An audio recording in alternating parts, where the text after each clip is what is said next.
Hello again, everyone. So for this video, what we're going to look at is kind of the process of America's shift from neutrality towards involvement in the Second World War, which is actually a pretty lengthy process that involves some pretty complicated stuff in terms of how the U.S. goes from this very isolationist attitude that it had during the 1930s, and which had created this sort of vacuum in the international community, to becoming, in President Franklin Roosevelt's own words, an arsenal of democracy um, by the end of 1941, when the United States finally enters the Second World War after the Japanese attack on Pearl Harbor. So, like I said, this is a kind of long and winding road. It really begins much like the rise of Hitler at the end of World War One. Many Americans at the end of World War One are disillusioned and disappointed by the terms of the Treaty of Versailles, what they see as the excessively punitive nature of the treaty, and the fact that the chief beneficiaries of the World War One peace settlement seem to be European colonial powers like Britain and France, which use it to extend their colonial possessions in Africa and Asia and elsewhere. And so what we end up seeing is throughout the 1920s, and in particular during the 1930s, during the Great Depression, there's this ever deepening retreat into isolationism in the United States, that proves to be a very difficult thing to break, even in spite of the generally internationalist sentiments of President Franklin Roosevelt. Um, and so, like I said, there's a number of causes for this, um, and there's a number of reasons why many Americans really become isolationists. The first is, as I mentioned, there's just this profound sense of disillusionment that many Americans feel as a result of the end of the First World War, which again is a war that America had fought under the guise of, quote, making the world safe for democracy. So there's this real kind of sense of loss and disillusionment that follows. And that and the failure of the United States to join the League of Nations really moves the U.S. in this direction of kind of inward lookingness during the 1920s and 1930s. There are a few exceptions to this, like again, I mentioned in a previous video, the 1922 Washington Naval Treaty, which reduces the size of many of the world's big navies and puts a cap on the amount of tonnage for given warship classes for navies. But other than that, the U.S. really kind of retreats from the wider world. And partly it's because many Americans feel the geography affords them their best protection. The fact that the United States is separated from Asia by the Pacific Ocean and from Europe by the Atlantic Ocean lulls many people into a false sense of security, and ultimately leads many to become convinced that the problems of Europe are just that, Europe's problem, and the same with problems in the other side of the world in the Far East. Um, Furthermore, many Americans become convinced that the U.S. had been deliberately lied to um, in in terms of the things that led to us entering the First World War. And this is something that is really touched upon in 1933 during the Roosevelt administration when a Republican senator from North Dakota, Gerald Nye, holds these hearings in Washington. They come to be known because of this as the Nye Committee. And what the Nye Committee ultimately finds is that the reason that the U.S. had gotten into the First World War was because of what Nye calls, and I quote, merchants of death. American manufacturers, American banks, American, um, speculators and financiers who stood to profit from American involvement in the First World War. And there is an element of truth to this. Certainly, President Woodrow Wilson's decision to continue trade even after the enactment of the British blockade in 1914 definitely did funnel trade during World War I into one particular side, which eventually led to conflicts between the U.S. and Germany over attacks on neutral American shipping that proved to be the principal cause of American entry into the First World War. So there was a certain amount of truth to this cause that American industry had led to, the greed of American industry had led to America's involvement in the First World War. But again, I feel like the Nye Committee's findings kind of oversimplified um, the actual causes, which are, again, a bit more complex. But anyway, they proved to be very important in shaping public opinion, regardless of whether they were overly simplistic or not.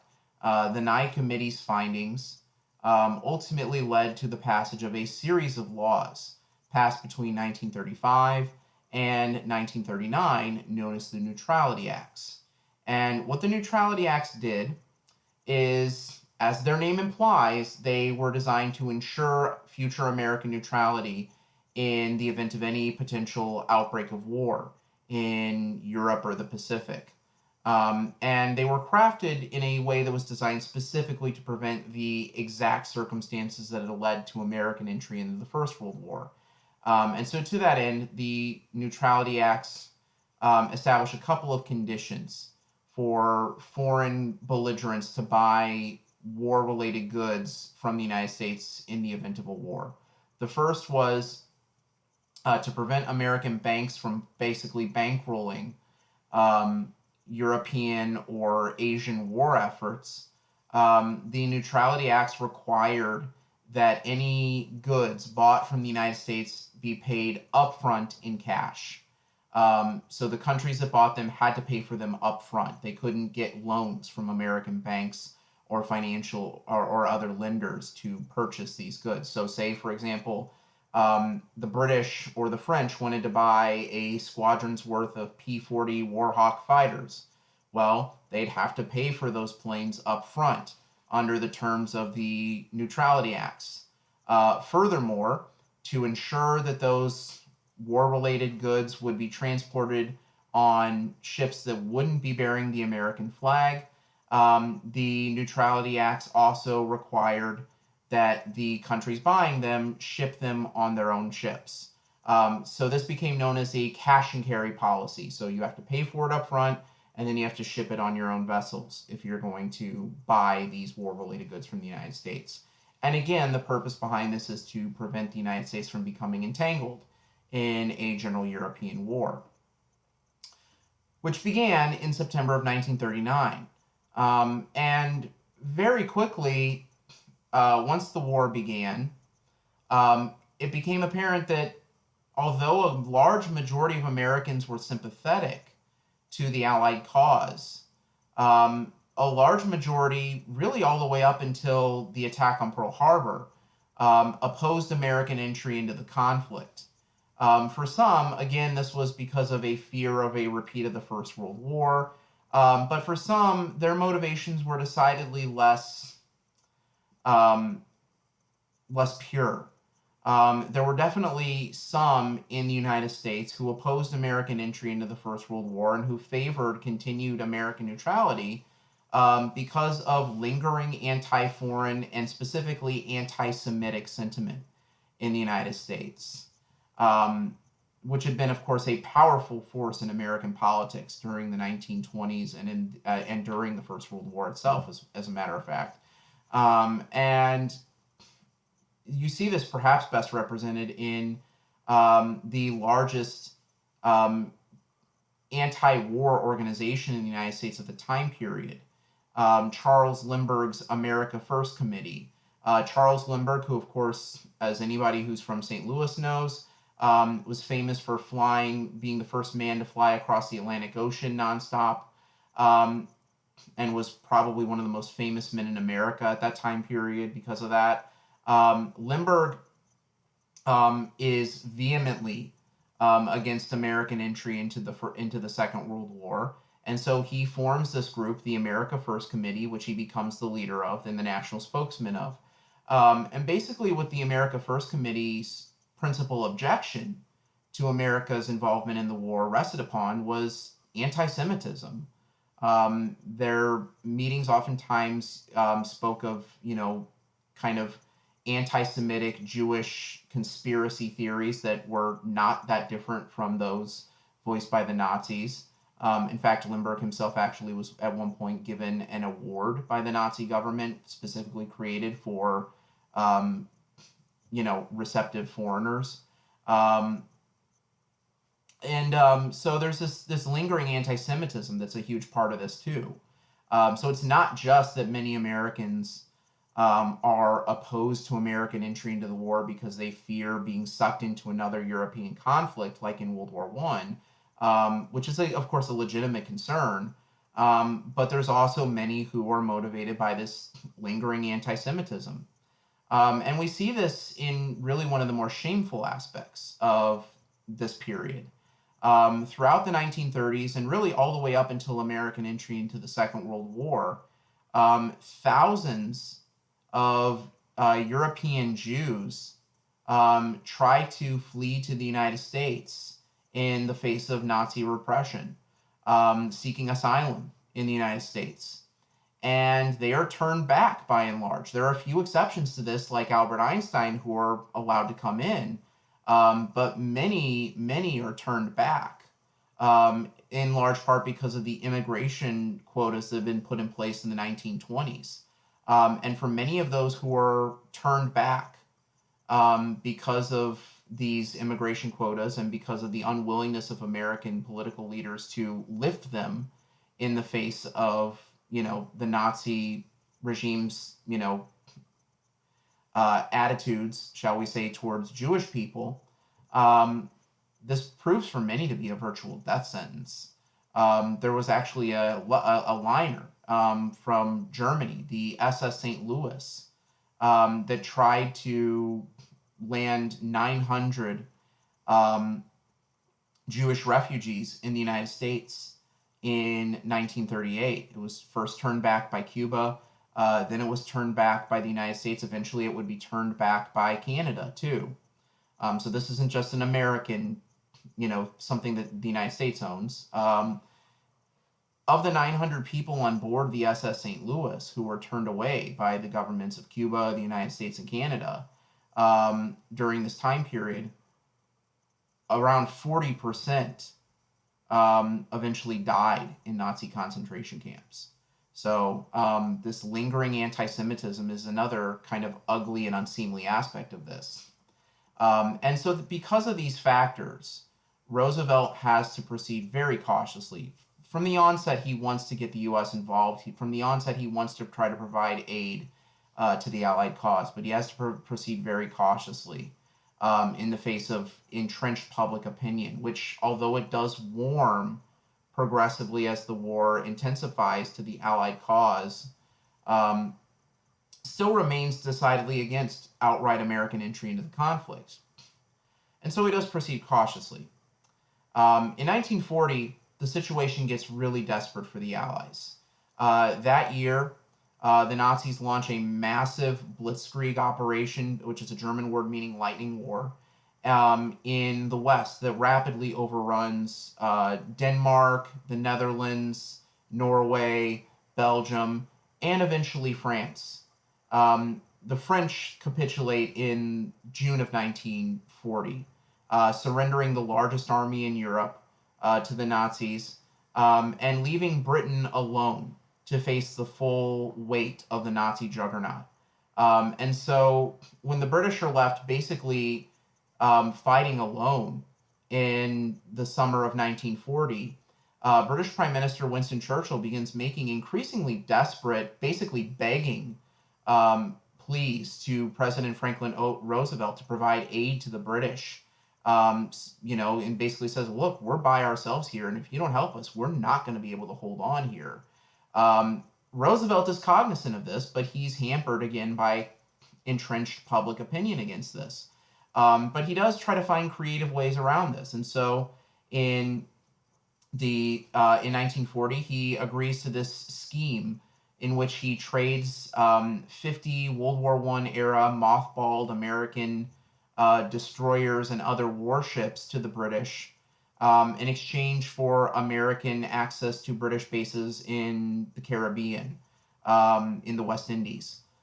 This is known as the Destroyers for Bases agreement, which very, isn't as much as the British want, but it definitely helps them in their naval campaign against German U-boats in the North Atlantic.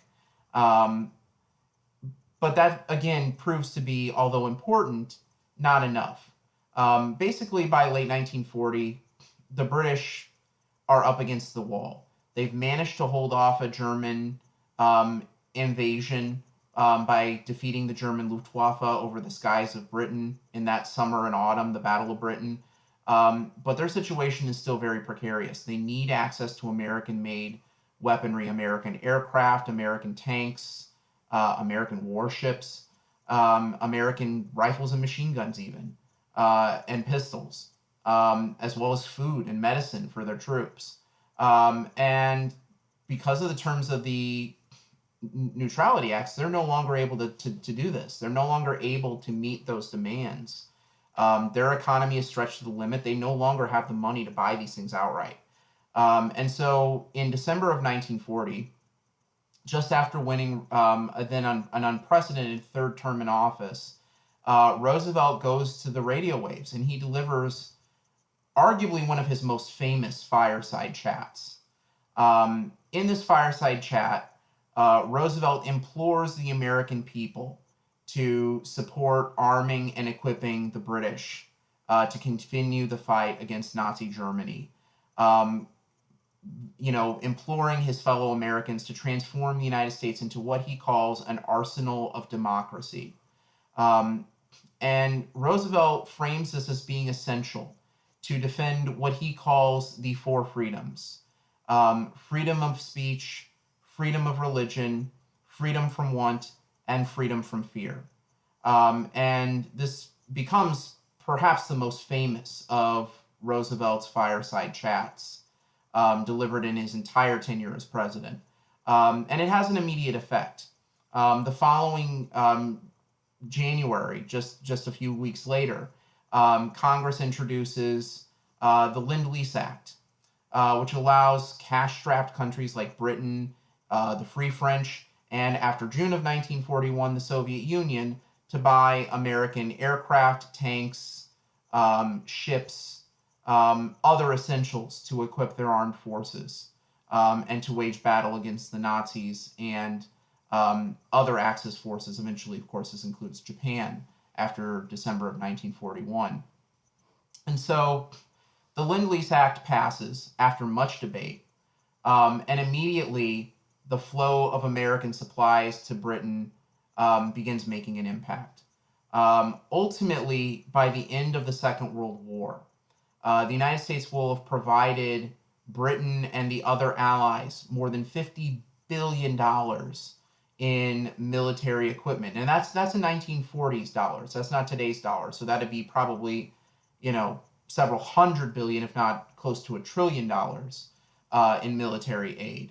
And ultimately, that will prove to be quite significant in shaping Allied victory. By the end of World War II, most of the tanks that the British Army uses are American made. All the tanks that the Free French are using are American made. About 20% of the tanks used by the Soviets are American made. Almost all their trucks are American made.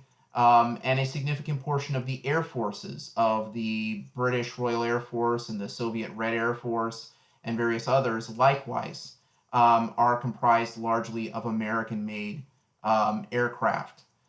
So this will ultimately prove to be one of the most important components of Allied victory, the enormous industrial capacity that the United States begins bringing to bear, starting really almost a full year before the United States fully enters the Second World War with the passage of the Lend-Lease Act. So this will prove to be a very important component of Allied victory, this providing of this massive amount of military aid in the form of, again, aircraft, tanks, and other equipment to Allied armies.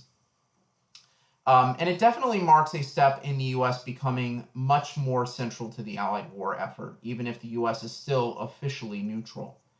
Um, that process of moving from official neutrality to active participant inches a few steps closer in the late summer of 1941 when President Franklin Roosevelt and British Prime Minister Winston Churchill meet on board a British warship, the HMS Prince of Wales, off the coast of Newfoundland, and sign the Atlantic Charter. With the signing of the Atlantic Charter, this marks the effective beginning of what is commonly referred to as the special relationship between the United States and Great Britain, that long-standing military and economic partnership between our two countries that has been one of the closest in our two countries' histories. Um, and so, with the signing of the Atlantic Charter, the U.S. basically enters into a military alliance with Great Britain, pledges itself, along with Britain, to the defense of democracy and freedom of the seas and various other liberal democratic principles. And just a month after the signing of the Atlantic Charter, American warships begin escorting British uh, convoys across the Atlantic Ocean as far as Greenland. And it's at this point that really the United States has unofficially become a participant in the Second World War with this kind of undeclared naval war between the U.S. Navy and German U-boats in the North Atlantic. Once the Atlantic Charter is signed, the U.S. really is essentially a combatant in all but name with this kind of, um, low intensity naval conflict in the North Atlantic with periodic skirmishes between U.S. and U.S. warships and German submarines. Um, but full American entry into the war doesn't come until December of 1941, and it doesn't come in Europe where many expected. It comes on the other side of the world in the Pacific, with the Japanese surprise attack on the American naval base at Pearl Harbor. Basically, although most of the public was focused on Europe in late 1941 and thought if and when America got involved in World War II, it would occur in the European context against Nazi Germany rather than against Japan and Europe in the Pacific. The reality was actually the reverse. Japan, by this point, had been at war in China for the better part of 10 years. A full-fledged war for 4 years, had been in various stages of military conflict in Asia for 10 by 1941. In 1940, Japan had signed the Tripartite Pact, formally allying itself with Nazi Germany and Fascist Italy. Um, this happens to coincide with the Nazis basically, um, kind of steamrolling across Western Europe, seizing control of the Netherlands and France, both of which are countries that have significant colonial possessions in Asia. And so after the Nazi blitzkrieg in Western Europe and the signing of the Tripartite Pact, Japanese forces enter French Indochina, modern day Vietnam, Cambodia, and Laos, in September of 1940. And is to seize control of Indochina's rubber plantations and other raw materials. And so, in response to this, the United States, at that point, wanting to curb Japanese aggression in Asia, to which at this point the United States Pacific Fleet was the only meaningful threat, the United States imposes an embargo on Japan in late 1940. Basically, Roosevelt's administration hoped that by imposing an embargo on the Japanese, limiting their access to American scrap iron, oil, and other resources, which the Japanese up to that point received 50% of their supply of their raw materials from the United States. His hope was that this would cause the Japanese there to be a moderating influence in the leadership in the Japanese government, and that they would, as a result, kind of step away from their aggressive expansion in Asia. In the end, it has the exact opposite effect.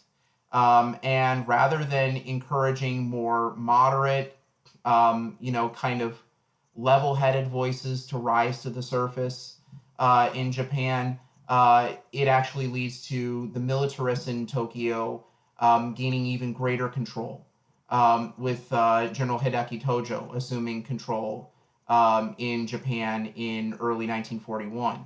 And so as a result of this, the Japanese basically come to a decision pretty early on that they're going to continue their expansion in Asia, knowing full well this will bring them into war with the United States. And so, recognizing that, the Japanese make a fateful decision in the autumn of 1941, knowing that seeing war with the United States is essentially inevitable.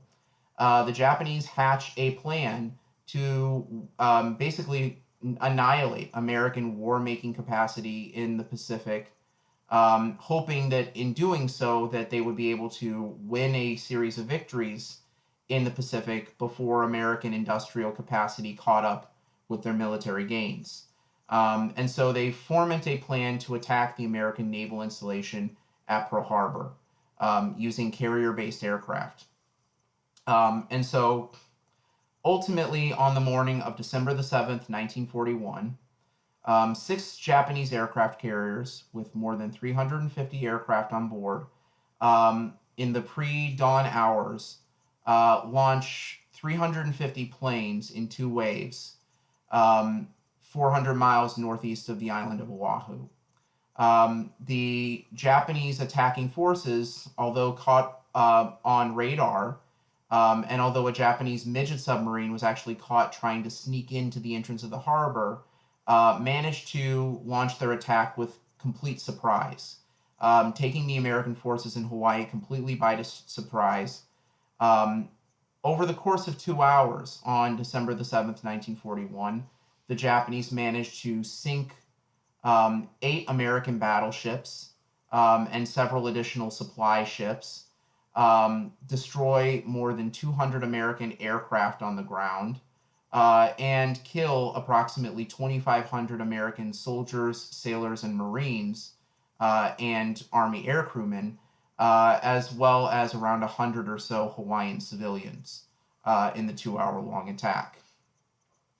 In exchange for this, the Japanese lose 29 aircraft and 55 air crewmen killed.